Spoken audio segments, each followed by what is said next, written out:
So today I'm going to show you an easier way to make beeswax tapers.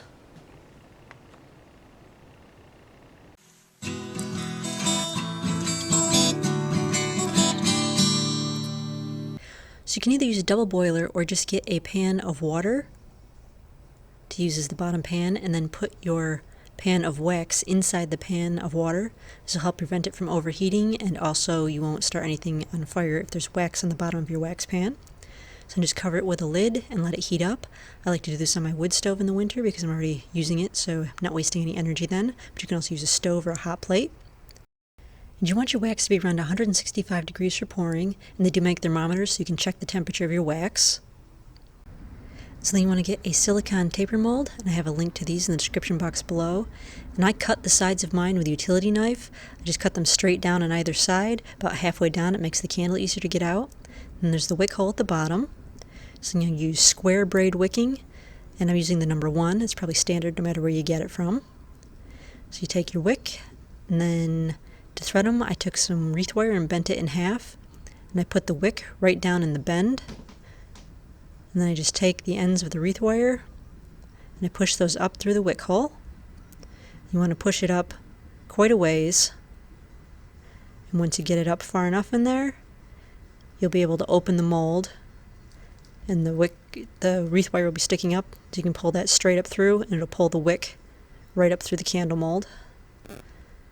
So you just pull it until the wick is high enough that you can grab it with your hands.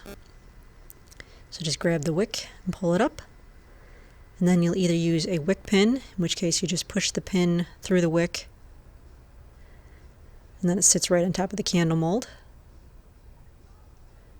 Or you can also use a bobby pin, and in that case the wick goes in between the two sides of the bobby pin. You pull that up tight and it sits on top of the candle mold. And so then, since I cut down the sides of mine, I use rubber bands. So I just take several of those, evenly space them all the way down the cut edge of the candle mold.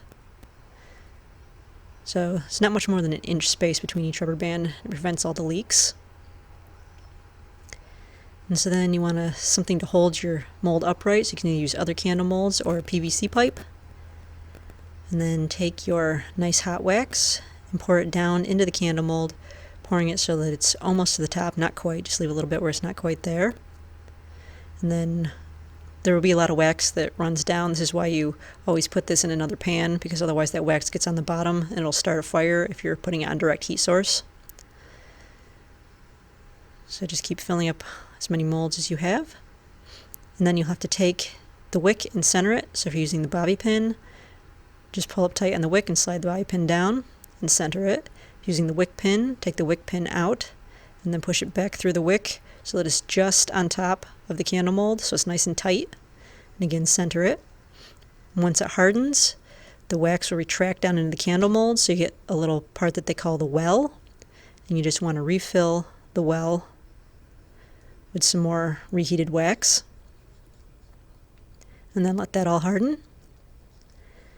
And then just take out your bobby pin or your wick pin, take off the rubber bands, and then you'll peel the sides of the candle mold like a banana.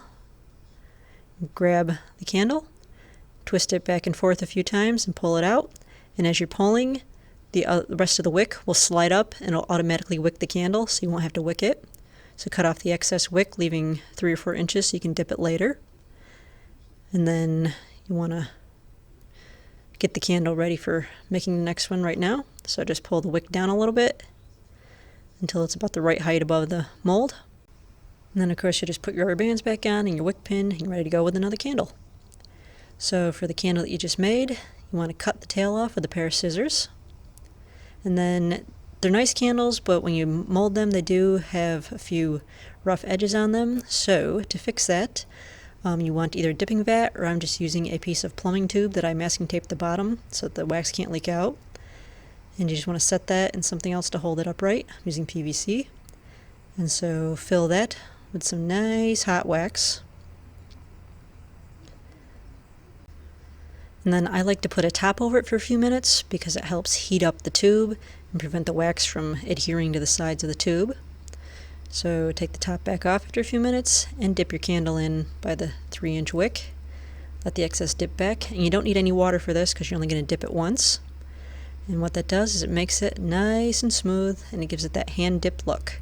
So you've got a nice hand-dipped looking candle without the hand-dipped work.